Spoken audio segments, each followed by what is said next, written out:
Hello and welcome to Clarity for UPSC. I'm Dr. Shivan. In this video, we're going to discuss about the paper of prelims 2023. इसका first reaction मैं आपको बता चुका हूँ, but now I've had time to look at the paper. तो paper का थोड़ा analysis करते हैं, इसका कट ऑफ देखते हैं क्या रह सकता है और आगे आपको क्या करना है. This is the most important thing. What to do ahead. We'll discuss all three of them in this video. Firstly, my thoughts on the paper. Although you know most of this, but I think the GS was very tough, extremely tough. But the CSAT was tougher than the GS, even more tough. And if you ask me, I might have made it here because लोग इस बार कह रहे हैं cut off 80 के आसपास जा सकती है. करेंगे इस बारे में बात. But I would have definitely failed this paper CSAT. 100% I would have failed this paper CSAT. Secondly, मुझे लगता है ये पेपर बहुत लक बेस्ड था. लक बेस्ड इसलिए था कि मान लो ऐसा कोई क्वेश्चन आया है पेपर में जहाँ पर ये 3 स्टेटमेंट्स हैं और ऑप्शंस हैं 1 only, 2 only, 3 only and none. How many statements are correct. अगर ये ऑप्शंस हैं, अगर मुझे लगता है that statement 1 is correct but actually statement 3 is correct, in both these cases I will take 1 and I will get the answer right. When I got the paper for the first time, I got it from a friend. नाम नहीं लूंगा उनका ये case मैंने 5 questions में देखा है that they have ticked only 2. Okay, and only 2 टिक करके हुआ क्या कि उनको ऊपर की 3 में से उन्हें लग रहा था 1 और 2 सही है बट एक्चुअल सही आंसर यहाँ था. But still the answer he finally marked was correct. तो this is like merely luck based. And इसीलिए मुझे लगता है कि this paper is not one where you should जज योर एफर्ट ऑन. इसलिए मैं आपको कह रहा हूँ कि आप अपना एफर्ट मत जज करो. इट्स लाइक ये मेरे एक बड़े भाई ने ये बात बोली, सत्यम जैन सर ने, कि the entire year they asked us to prepare our ex, right? That you will have to cut a tree, sharpen your axe, strengthen your shoulders, be ready. And on the day of the exam, they asked us to swim. कि चलो ये तालाब है, अब तैर के दिखाओ. Right, ऐसा ही लग रहा है. इसलिए एक और चीज़ मैं आपको कहूँगा कि कोचिंग वालों को यूपीएससी ने ख़त्म कर दिया. Presence of mind UPSC test कर रहा है, ऑफिसर वाली क्वालिटीज टेस्ट कर रहा है. Please stop glorifying this. Right, stop glorifying the examination. It's just an exam. हम अपनी पूरी लाइफ लगाते हैं इसमें, पूरा दिन पूरी रात लगे रहते हैं. उसके बाद भी this is not how a paper is suppose to be designed. I mean at least in my humble opinion. मुझे नहीं पता यूपीएससी का क्या इंटेंशन था. ऑब्वियसली जो भी होगा वहाँ पे बहुत लर्नड एंड बहुत टैलेंटेड लोग हैं, उन्होंने जो भी सोच के ये पेपर बनाए. बट हमें इसको ग्लोरीफाई नहीं करना चाहिए. We should see it from our perspective कि हमें क्या लग रहा है. एंड हमारे हिसाब से, एटलीस्ट मेरे हिसाब से, I don't understand why this paper was made. Then जहाँ तक कोचिंग की बात है, देखो, कोचिंग को ख़त्म करने के लिए यूपीएससी ऐसा पेपर बनाता है. अगर ऐसा है, कई लोग ये बात बोल रहे हैं यूट्यूब पे हर जगह कि यार कोचिंग ख़त्म कर दी यूपीएससी वालों ने, कोचिंग वालों को तमाचा मार दिया. आप एक बार बैठ के सोचना, in a paper like this will the coaching industry benefit और will the coaching industry lose out. अगर आप ऐसा पेपर बना दोगे तो जो अभी 2024, 25, 26 के लिए प्रिपेयर कर रहे हैं, एंड ये लोग जो सेल्फ स्टडी का सोच रहे होंगे, क्या ये सोच भी पाएंगे सेल्फ स्टडी का ऐसा पेपर देख के? You are not suppose to make the paper like this. I mean at least if your intention is to destroy the coaching industry, तो ये ऐसे नहीं होगा. मैं खुद जाना चाह रहा हूँ कोचिंग इंडस्ट्री में, and I can tell you without naming any names, there are people in the coaching industry that they are who are very happy कि ऐसा पेपर बना, because now they will get even more admissions next year. Next, ये thought होता है बहुत लोगों को कि 13,000 पीपल विल क्लियर. राइट, कि यार कुछ भी हो, कितना भी टफ हो, कैसा भी हो, 13,000 लोगों का तो होगा ही ना. This is just because this is how the paper is designed. ऐसा नहीं है कि इन लोगों की प्रिपरेशन कोई बहुत अच्छी थी. अच्छी होगी, मैं इनको डाउट नहीं कर रहा, बट ऐसे पेपर में प्रिपरेशन का ज़्यादा रोल ही नहीं है कहीं जगह, और मैं इस वीडियो में ही डिस्कस करूंगा. बट लक का भी बहुत रोल है, and they are not great. ये कोई मतलब ऐसे नहीं है कि ये 13,000 लोग हैं इन्होंने कुछ कमाल कर दिया है. अगर मान लो कट ऑफ 75 चली जाती है इस बार, तो 76 मार्क्स लाने वाले को क्या आप सही में ग्रेट मान लोगे? Because luck has a huge role to play. No diminishing these people. मैं भी जब प्रीलिम्स क्लियर करा था दोनों बार, मैं बहुत खुश था अपने अटेम्प्ट से, एंड जो भी लोग इस बार क्लियर करेंगे, huge congratulation to them.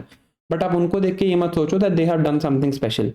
At somewhere, some place, their luck has helped them.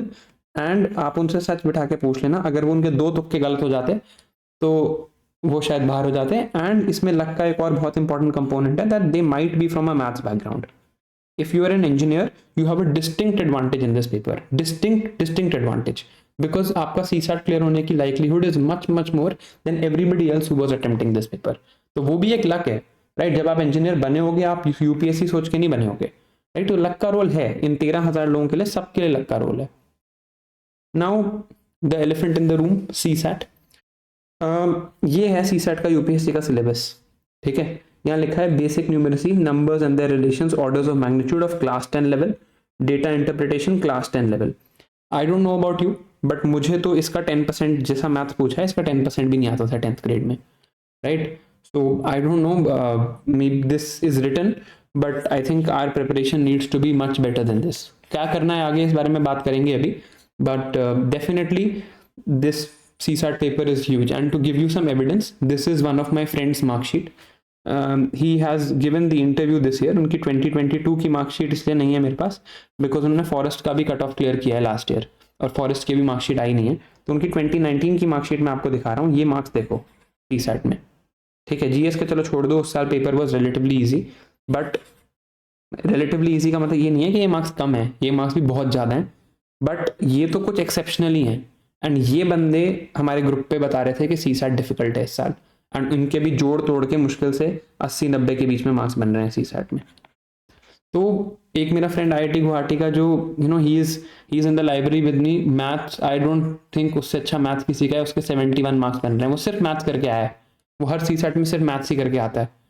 तो मैं आपको सही बता रहा हूँ कि CSAT इतना मुश्किल था कि GS तो रेलिवेंट ही नहीं है शायद मेरे हिसाब से इस पेपर में, because if you are clearing the CSAT you might just get through anyway. Now, what are the lessons from this? First lesson is plan B is must for everyone. And plan B की definition क्या होती है, बहुत बार पहले भी बोल चुका हूँ, it's not another government exam. It can be a degree exam, it can be CAT, it can be CLAT, but definitely don't make this exam the only thing in your life.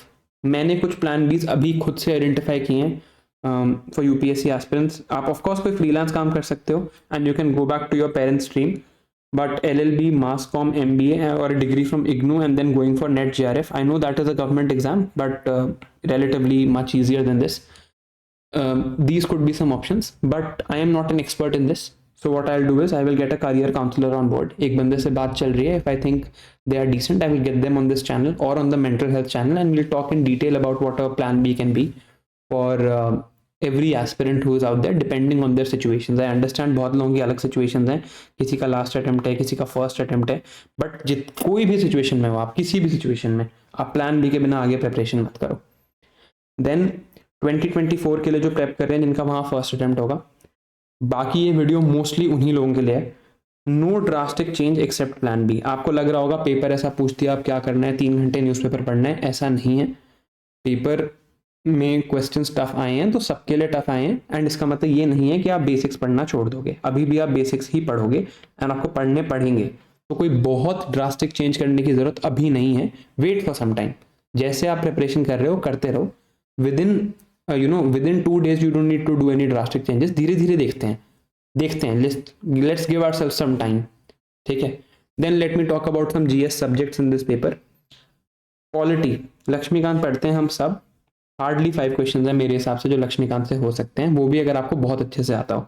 एक president election का question आया है जिसमें अरुणाचल और पौंडीचेरी को compare कर दिया, I think Puducherry को, और MP और केरला की वोट वैल्यूज को कंपेयर कर दिया. कोई नहीं पढ़ता ये सब. ठीक है.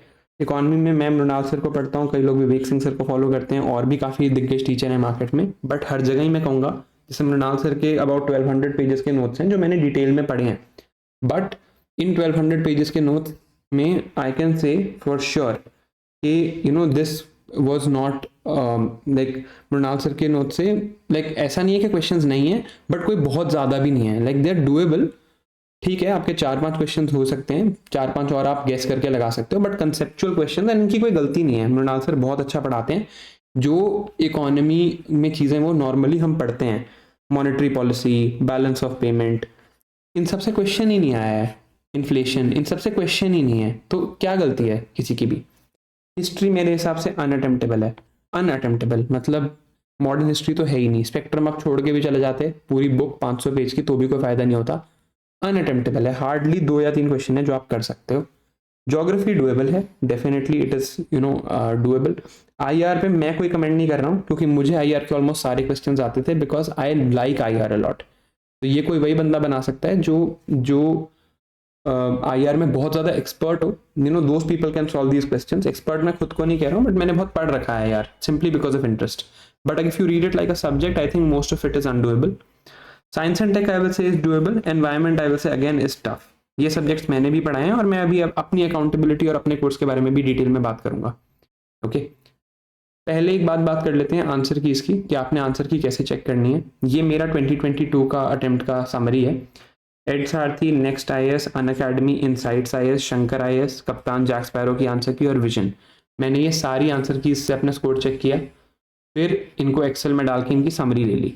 This was what I assume my final score would be this year, and मेरा आया है 107। तो कोई बहुत फर्क नहीं है। एंड आप देखो यहाँ पर भी कुछ आंसर कीज में कम है, और ये 106.67 की जगह एक्चुअली ये 107 ही लिखा जाना चाहिए था। वो थोड़ी आई subtracted 2.66, बट वो 2/3 होता है, whatever, like I hope you understand. तो ये सिमिलर साइज स्कोर आपका आएगा। तो this is my way to check the answer key. आप सारी कोचिंग इंस्टीट्यूट्स का लो, ऐड करो, समरी कर, like take a sum and take an average. if this is the average for this is my average for GS last year and this is my score 107, this is my CSAT average last year and this is my score for CSAT 85। तो आप यही करो कि सारी answer की जो आपको दिखती हैं अच्छे अच्छे कोचिंग इंस्टीट्यूट्स की वगैरह, आप उनको लो एंड आप उनकी एक समरी बना लो, right, and let that assume that to be your final score. And इसमें भी मान लो अगर वहाँ पे किसी ने लिख दिया है बी और सी, ऐसा आंसर दिया है, ये आंसर दिया है डाउटफुल, तो उसे आप अपना गलत ही मानो। मैं ये क्यों कह रहा हूँ, क्योंकि जब ऐसे करके आपको अपना स्कोर कैलकुलेट होगा तो आप आगे का डिसीजन ले सकते हो कि मीन्स की प्रिपरेशन करनी है या नहीं। होता क्या है कि हम अगर बी और सी दिया हुआ है और मैंने मान लो सी मार्क किया है, तो मैं यहाँ पे मान लूंगा कि मेरा आंसर सही है। अगर मैं मान लूंगा मेरा आंसर सही है तो क्या होगा, मेरे को लगेगा मेरा स्कोर बढ़ रहा है, इस बार कट ऑफ कम रहनी है, 2-2 नंबर से बहुत फर्क पड़ना है, तो मैं मेंस की प्रेप करना स्टार्ट कर दूंगा, मैं इसमें अपने पैसे इन्वेस्ट कर दूंगा, सब होगा क्या कि मान लो बाद में आई फेल इन द प्रीलिम्स, तो मेरे ये पैसे भी बर्बाद और मेरे को बुरा और लगेगा, राइट। तो आप ऐसे देखना कि मान लो कि की है जिसमें बी या सी ऑप्शन दिया हुआ है, तो आप मानो आपने दोनों में से कुछ भी किया है तो भी आपका गलत है। Then calculate your score and then take the decision, क्योंकि वेट सिर्फ 20 डेज की है, 20 डेज में रिजल्ट आ जाएगा। All right, next science and tech and environment मैंने पढ़ाया था इस साल प्रीलिम्स के लिए। मैं ऑनेस्टली ये वाला सेक्शन रिकॉर्ड नहीं करना चाहता था इस वीडियो में, बट कल किसी ने टेलीग्राम पे मुझे मैसेज करके कह दिया कि sir you wasted my entire year and आपके कोर्स से एक भी क्वेश्चन नहीं था। तो देखो गुस्सा आता है सबको ही, और मुझे भी आ गया। तो I am just recording this for my accountability. मैं क्वेश्चंस डिस्कस कर रहा हूँ, आप अगर देखना चाहो ये इसके लिए देख सकते हो कि कौन कौन से क्वेश्चंस डुएबल थे। एटलीस्ट 10 क्वेश्चंस मुझे लगता है इस बार साइंस एंड टेक एनवायरनमेंट से डुएबल थे, जो आपको कर लेने चाहिए थे, और बाकी जो 15 क्वेश्चन है वो शायद डुएबल नहीं थे। मेरी अपनी अकाउंटेबिलिटी सेट कर रहा हूँ। I will show you things from my course जो मैंने पढ़ाई थी, जो नहीं पढ़ाई थी वो भी खुल के दिखाऊंगा, जो पढ़ाई थी बट फिर भी पेपर में नहीं हो रहा, इतना टफ क्वेश्चन है वो भी दिखाऊंगा। तो यहाँ पे कोई क्लेम या वो नहीं है, बट अकाउंटेबिलिटी सेट करना जरूरी है। एंड अगर आपको ये पार्ट नहीं देखना, आप सेफली इस पार्ट को स्किप कर दो, नीचे टाइम स्टैम्प्स में जाना, टाइम स्टैम्प में नेक्स्ट चीज जो मैं डिस्कस करूंगा वो कट ऑफ है, आप सीधा टाइम स्टैम्प में इसको स्किप कर दो। There is no need to watch this if you don't want to, but this is important for me. Now discussing the questions, मैं यहाँ पे सिर्फ ये डिस्कस कर रहा हूँ कि कौन कौन से क्वेश्चंस डुएबल थे और कौन कौन से नहीं थे। This is the first question, किस कंट्री का खुद का सैटेलाइट नेविगेशन सिस्टम है? जापान का है। I had taught this, but again does not mean कि सिर्फ मेरे ही कोर्स से ये हो सकता है। आप PTC 65 में चले जाओ, अगर आप बहुत केयरफुली रीड करोगे तो ये लाइन लिखी हुई है। ठीक है, अगर कोई आपको बता देता है, एकदम ऐसे लिख के दिखा देता है तो इट्स ईजियर, बट ऐसा नहीं है कि I am the only person या मैं कोई मसीहा हूँ, मैंने करा दिया, मेरा इतना हाई हिट रेट है। मैं कोई ये बात नहीं कर रहा, जो बात सच है मैं वो बता रहा हूँ। ठीक है, यहाँ ये क्वेश्चन 1 हो गया मेरे हिसाब से। मैं पेपर में जाता तो मैं क्वेश्चन कर देता, ठीक। सेकंड, ये सेफेड्स, नेबुले, पल्सार्स का क्वेश्चन है। नेबुला गैस क्लाउड होता है और सेफेड्स ये होते हैं। मैंने सेफेड्स नहीं पढ़ाया था क्योंकि शायद था ही नहीं, बट अगर आप ध्यान से इस पेपर को देखो तो आपको सफ़ेद पता होना ज़रूरी नहीं है, आपको सिर्फ नेबुला और पल्सर पता होना ज़रूरी है, और ये दोनों चीज़ें मैंने पढ़ाई थी। यहाँ पे आई had taught about a nebula, ये वो चीज़ होती है कि स्टार को क्या होता है, like what happens to a star, and that a pulsar is a neutron star. Ultimately this is just a sequence of what happens in a star's development. Of course मैं यहाँ पे अपनी एक्सप्लेनेशंस नहीं attach कर सकता, I can only show you the slides here, not what I have explained, but if you know that a nebula is a giant cloud of dust and gas, right, तो ये statement आप eliminate कर सकते हो and ये statement भी आप eliminate कर सकते हो, एंड थोड़ी बहुत एलिमिनेशन का रोल अभी भी है, right, because if this is the definition then this has been swapped obviously, तो ये दोनों सही नहीं है। पल्सार्स अगर आपको पता है तो आंसर ओनली वन है। अब मैं आपको एक बड़ी इंटरेस्टिंग चीज़ बताता हूँ, मेरे फ्रेंड ने पेपर में क्या किया, उसने किया ये, उसे लगा यार ये तो ऐसा है लेकिन ये चीज़ सही है, उसने भी ओनली 1 मार्क कर दिया।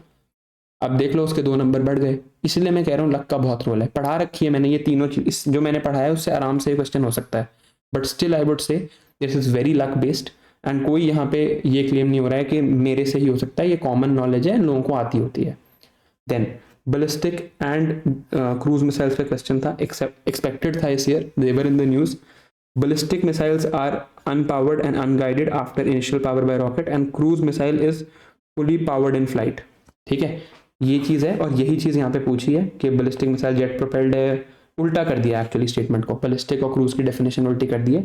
यहाँ अग्नि 5 के बारे में पूछा है, Agni missiles are actually ballistic missile, सारी अग्नि मिसाइल बैलिस्टिक मिसाइल्स होती हैं, बट यहाँ पे इसको क्रूज मिसाइल लिखा हुआ है, तो बोथ स्टेटमेंट्स आर रॉन्ग। तो ये क्वेश्चन भी मैं एक्सपेक्ट करूंगा कि डुएबल था। So far I would say this is the third question. तो ये 3 क्वेश्चन तो लाइक शायद करे जा सकते थे पेपर में। ऑफ कोर्स मैं इन क्वेश्चंस को बाद में देख रहा हूँ, like I do not have the paper stress, ठीक है, मेरे को पेपर का स्ट्रेस नहीं है, मैं आराम से बैठ के क्वेश्चंस कर रहा हूँ, तो सारे नहीं हो सकते, फिर भी हो सकता है इनमें भी गलतियाँ हो जाएं, बहुत नॉर्मल है, but I am just discussing it. Next ये क्वेश्चन है that India despite having uranium deposits depends on coal for most of its electricity production, but इस स्टेटमेंट को आपको पढ़ने की जरूरत नहीं है इस क्वेश्चन को करने के लिए। You just need to know this statement कि uranium enriched to at least 60% is required for electricity.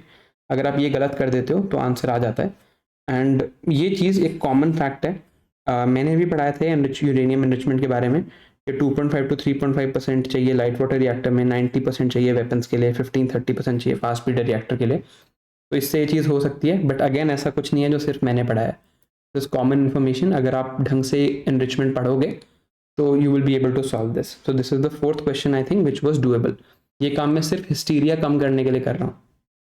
Next, हाइड्रोफ्लोरोकार्बन्स कहाँ कहाँ होते हैं? This thing generally people don't read, I did teach this, but आप लॉजिक लगा के आप ये चीज़ कर सकते हो। ये रेफ्रिजरेंट्स, एरोसोल, सॉल्वेंट्स या लुब्रिकेंट्स, फायर रिटार्डेंट्स, ये चारों चीज़ें एज इट इज़ ही आ गई। मेरी किस्मत है कि मैंने जो लाइन लिखी वो एज इट इज़ आ गई, और ये लाइन मैंने नहीं डिज़ाइन करी है, I have also picked it up from a book, but ठीक है, this also I think is a doable question. जो मतलब इस बार है कि बहुत टफ पेपर था, पेपर बहुत टफ था, बट कुछ चीज़ें अभी भी डूएबल हैं। तो इसका मैं बस आपको ये बता रहा हूँ कि बेसिक्स अपने इग्नोर अभी भी नहीं करने हैं, कुछ ड्रास्टिकली डिफरेंट नहीं करना है। नाउ कार्बन फाइबर्स कि कहाँ यूज़ होते हैं? ऑटोमोबाइल्स में यूज़ होते हैं और एरोस्पेस इंडस्ट्री में यूज़ होते हैं, and they can not be recycled. अब ये चीज़ तो अगर आप प्रीवियस ईयर क्वेश्चन भी करो, सब करवाते हैं टीचर्स प्रीवियस ईयर क्वेश्चन, मैंने भी अपनी क्लास में कराए थे।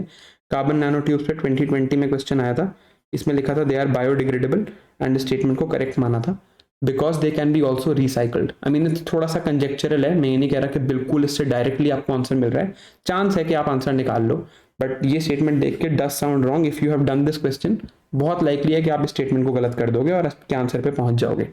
बट अगेन टफ है पेपर, मुश्किल है एग्जाम कंडीशंस में इस चीज़ को सॉल्व करना। आई एम जस्ट शोइंग यू कि बेसिक्स पे स्टिक करके भी काम चल सकता है। देन गोल्ड माइनिंग एक्टिविटी, अब ये क्वेश्चन मैंने पढ़ाया है, एग्जैक्टली पढ़ाया है, बट मेरे हिसाब से ये क्वेश्चन करना मुश्किल है। ये पूछा है कि मर्करी पोल्यूशन का सोर्स क्या है और मर्करी का कोई सेफ एक्सपोजर लेवल है क्या नहीं। थर्मल पावर प्लांट्स में you read about that there is mercury use, and you also read के टीपीपी के लिए नॉर्म्स हैं फॉर मर्करी।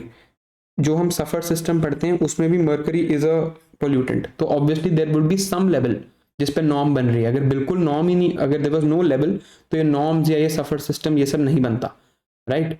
अगर आप यहाँ देखो तो एक मीनामाटा कन्वेंशन भी है जो which is to limit toxic mercury levels, right. तो आप यहाँ से ये क्वेश्चन कर सकते हो, these two statements are correct and this one isn't. यहाँ पे कोल पावर प्लांट के बारे में भी लिखा है, बट मेरे हिसाब से ये क्वेश्चन टफ है, like to do this in the real paper setting, again it is a tough question.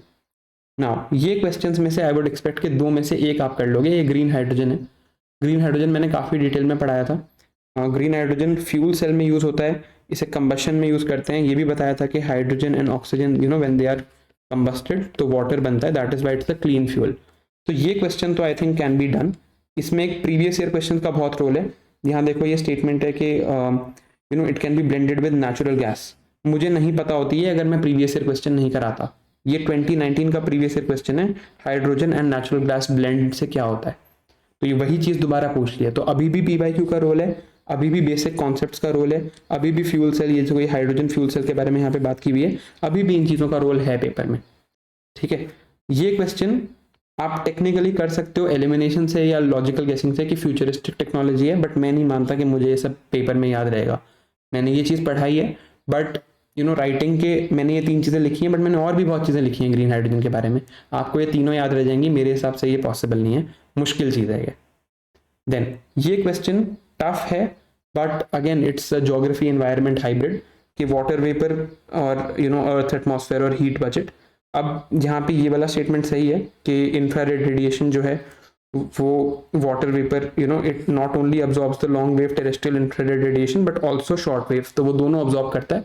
And most of it exist in 6 kilometre of the earth surface, lower surface पे exist करता है। तो यहाँ पे ये statement सही है, and you can remove the others also, but still this also is in the exam setting it is doable, this question is doable because आप eliminate भी कर सकते हो बाकी options, but not that easy I would say. Micro satellite DNA is a tough question definitely. Most लोग नहीं पढ़ाते ये, मैंने पढ़ाया नहीं क्योंकि ऐसा नहीं है कि मुझे कोई कोई सपना आ गया था कि इस बार तो माइक्रो सैटेलाइट DNA आना ही है। I did teach it, like I did teach about microsatellite DNA. I also taught about microsatellite DNA के evolutionary biology में roles, and जो stem cells है वो भी मैंने पढ़ाया था। बट ये मैंने क्यों पढ़ाया, बिकॉज एक तो मुझे बायोटेक पसंद है, एंड क्योंकि मैंने PYQs को बहुत डिटेल में एक्सेस किया था, like I had read them in a lot of detail. तभी आप देख रहे हो काफ़ी चीज़ें PYQ से रिपीट हैं जो मैंने पढ़ा रखी हैं। वो इसलिए नहीं है that I have done something special, it's just that I have just gone to the previous year questions. तो अभी भी प्रीवियस ईयर क्वेश्चंस का बहुत रोल है।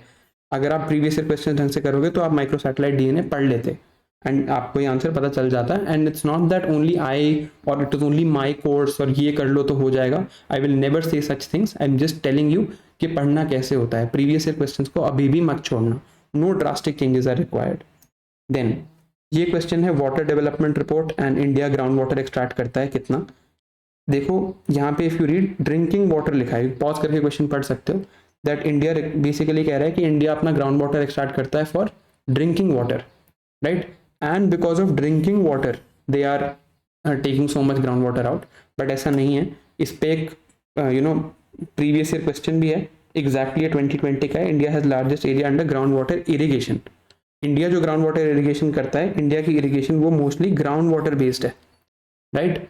तो जो ग्राउंड वाटर एक्सट्रैक्शन इंडिया में है वो इरिगेशन के लिए है, नॉट फॉर ड्रिंकिंग वाटर। अगर स्टेटमेंट 2 को गलत कर लो तो इसका आंसर आ रहा है कि 1 इज करेक्ट, 2 इज रॉन्ग। यहाँ पे भी देखो UN water summit on ground water, ये भी ऐसा कुछ मैंने पढ़ाया था जिसमें ये रिपोर्ट आई है, बट ऐसा नहीं है कि मैंने ही पढ़ाया था, ये करंट अफेयर्स में आपको ऑलमोस्ट हर जगह मिल जाएगा, right. This question is also doable from previous year question if you done them properly. Then biodiversity management committees and Nagoya protocol. अगर आप इन्वायरमेंटल लेजिस्लेशन अच्छे से पढ़ के गए हो, बायोडाइवर्सिटी एक्ट में बायोडाइवर्सिटी मैनेजमेंट कमिटीज का role, maintenance of people's biodiversity register, how they implement the Nagoya protocol. Biodiversity act में भी लिखा है कि Nagoya protocol and access and benefit sharing, इस पे डिस्कशन है, and this is why this act has been implemented. How does access and benefit sharing work.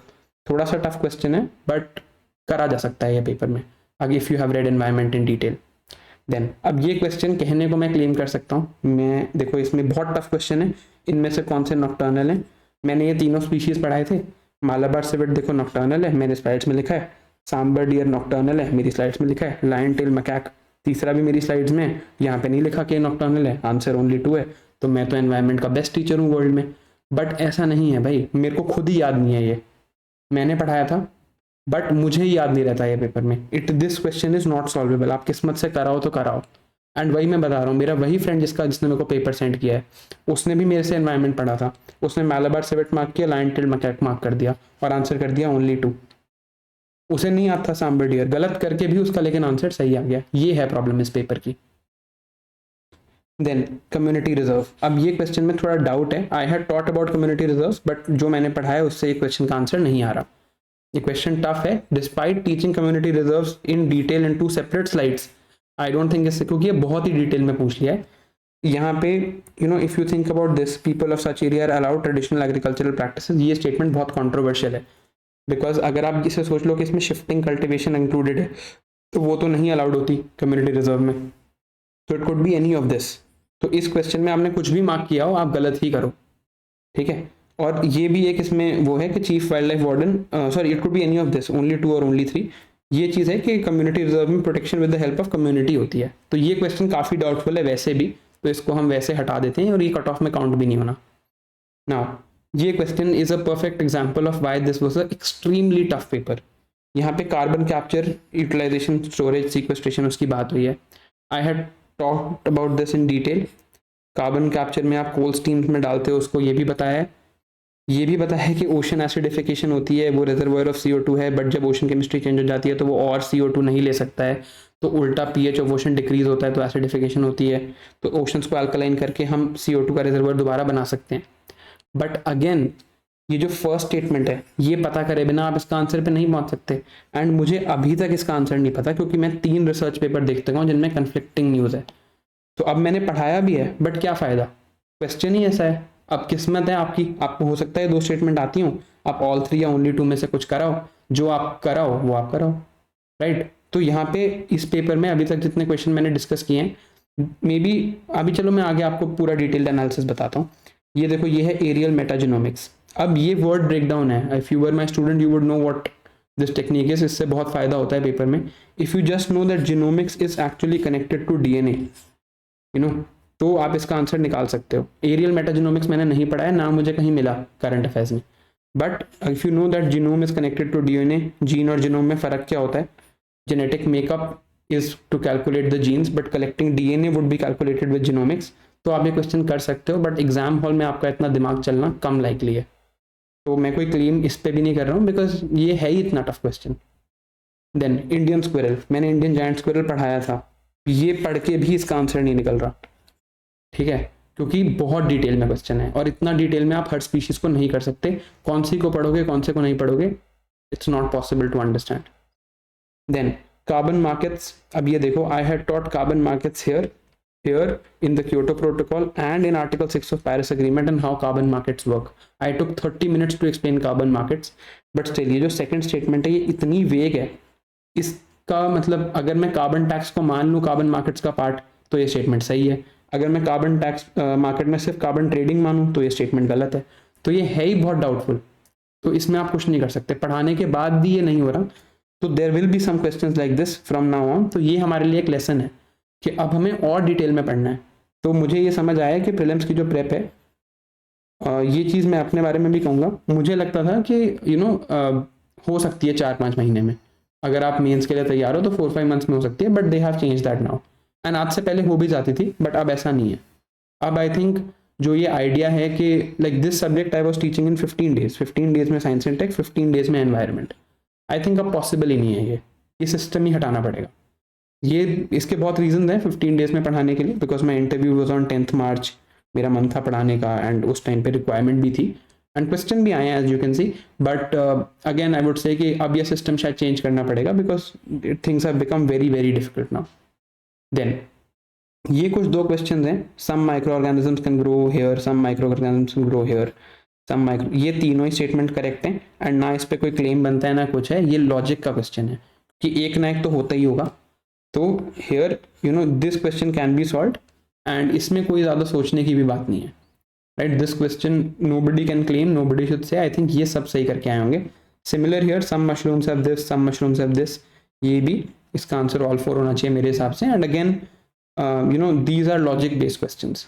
Then ये question देखो, ये है प्योर लक, मुझे ये दोनों क्वेश्चन आते थे ना, मैंने दोनों क्वेश्चन नहीं पढ़ाए थे, ठीक है। ये देखो, if you look at this you know I know कि मैंने नेशनल जियोग्राफिक पे एक वीडियो देख ली थी, एंड ये मुझे इसलिए पता है बिकॉज मेरा ऑप्शनल एंथ्रो है और एंथ्रोपोलॉजी ऑप्शनल से आप ये डिड्यूस कर सकते हो कि एक ओरंगुटान जो एक प्राइमेट है वही ये काम कर पाएगा, और यहाँ पे इसका आंसर हनी भी है, बट इसका मतलब ये नहीं है कि अब आप एंथ्रोपोलॉजी ऑप्शनल ले लो और इसका मतलब ये नहीं है कि आप नेशनल ज्योग्राफिक देखने लग जाओ, that is why it is luck based, but still if you see there were a lot of questions that were also doable.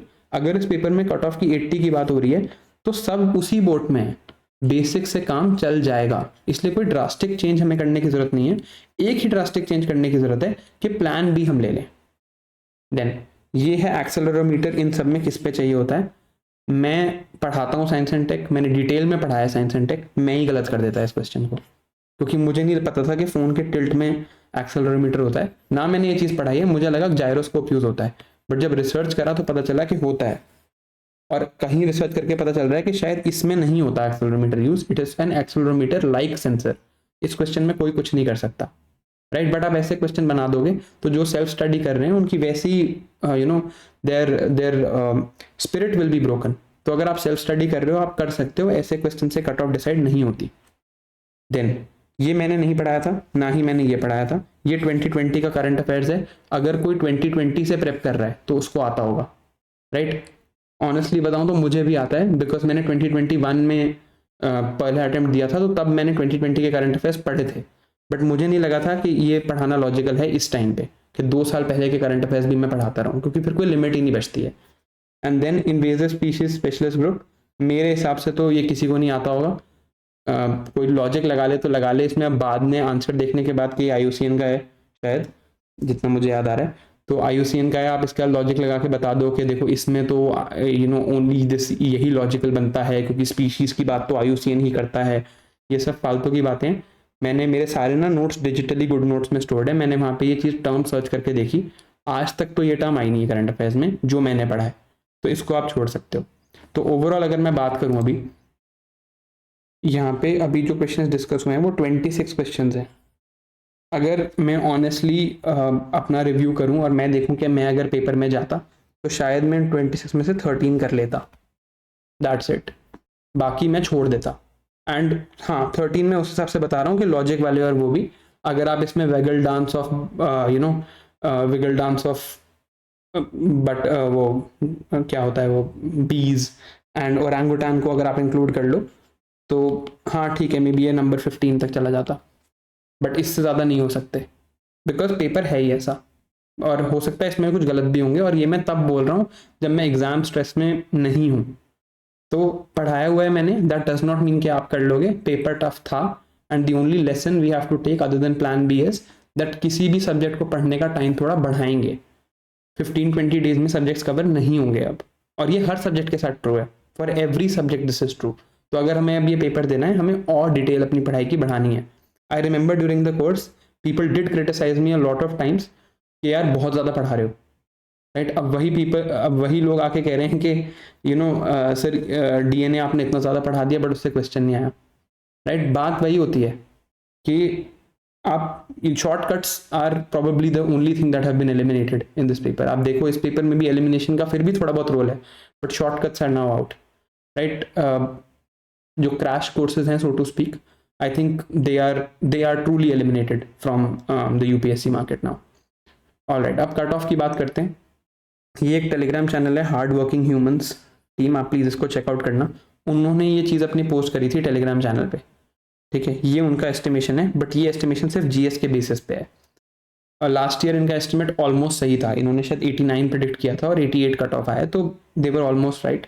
But एक बात यह है कि एक तो आपकी कैसे कैलकुलेट करोगे इस बारे में बात कर चुके, दूसरा इन्होंने शायद CSAT को अकाउंट में नहीं लिया, बट मेरे हिसाब से तो CSAT इस बार इतना डिफिकल्ट है कि अगर आपका CSAT हो रहा है तो भी शायद you will make it, but मैं कोई एक्सपर्ट नहीं हूँ इसमें, I am just sharing my feelings, I am very very bad at math, तो I am just sharing my feelings, but आप इसी को ज़्यादा रिलायबल मानो, they are much more reliable than I am, because वो ये काम काफ़ी टाइम से करते आए हैं।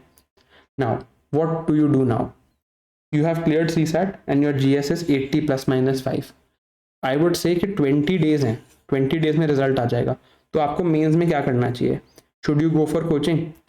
देखो मैं खुद एक कोर्स कर रहा हूँ मेंस के लिए, ठीक है, बट मैं आपको 2-3 फैक्टर बताता हूँ, कुछ भी कोर्स या कुछ भी ज्वाइन करने से पहले आप अपने फाइनेंसेस के बारे में सोचना, फिर आप अपने नेक्स्ट अटेम्प्ट के बारे में सोचना कि आपको नेक्स्ट अटेम्प्ट देना है। मान लो आपका स्कोर 79 बनता है, ठीक है, या 82 बनता है, तो आप पहले अपने फाइनेंसेस के बारे में सोचो और नेक्स्ट अटेम्प्ट के बारे में सोचो, फिर आप ये सोचो कि क्या आप 20 डेज वेट कर सकते हो। अगर आप इनमें से एक भी चीज़ आपकी ट्रू नहीं है, जैसे you are not that financially stable, आप नेक्स्ट अटेम्प्ट नहीं देना चाहते, या 20 डेज वेट कर सकते हो, आपकी प्रिपरेशन ठीक ठाक है, आप अभी ऑप्शनल या एथिक्स पढ़ना चाहते हो, तो आप अभी कोई भी कोर्स मत लो, ठीक है, आप अभी वेट करो। अगर हाँ, अगर इनमें से कोई चीज़ सही नहीं है, एक ये भी फैक्ट है यहाँ पे कि अगर आपका प्रीलिम्स क्लियर हो रहा है तो ये बहुत बड़ी बात है इस बार, तो you have to make the mains count. तो इन दोनों चीज़ों को डिसाइड करके आप अपना डिसीजन लेना। 20 डेज वेट कर सकते हो तो कर लो, अगर नहीं कर सकते या प्रिपरेशन खराब है, बिल्कुल ही लॉस्ट हो, और या फिर अगला अटेम्प्ट देना चाहते हो कि 79 है बट आपने सोच रखा है कि नेक्स्ट अटेम्प्ट तो मुझे देना ही देना है चाहे कुछ भी हो जाए, तो फिर आप मेंस के लिए कुछ कोचिंग या वगैरह डिसाइड कर सकते हो। अदरवाइज आपको मेंस की प्रिपरेशन जरूर स्टार्ट कर देनी चाहिए इसी टाइम पे if you are in this category, but coaching लेना या नहीं वो इन चीज़ों पे डिपेंड करेगा। Please think about this first, also think about yourself, थोड़ा खुद को टाइम देना, अभी एकदम से जंप करने की जरूरत नहीं है कोचिंग में। अगर आपने फर्स्ट अटेम्प्ट दिया था तो एक और अटेम्प्ट के बारे में आप सोच सकते हो, बट अपना बैकअप सोच के रखना, मतलब उस अटेम्प्ट में ऑलरेडी सोच लेना मैं नेक्स्ट ईयर प्रीलिम्स में फेल हुआ तो मैं ये करूंगा या करूंगी। If you have given more than or equal to 2 attempts, if this was your second or more attempt, भाई पहले टेक अ बैकअप। अगर क्लियर हो रहा है तो फिर तो अलग बात है, फिर 3 महीने बाद बैकअप ले लेना, बट अगर नहीं हो रहा है तो भाई बैकअप बाद में, सॉरी बैकअप पहले, फाइनेंशियल सिक्योरिटी पहले, and then you think about everything else.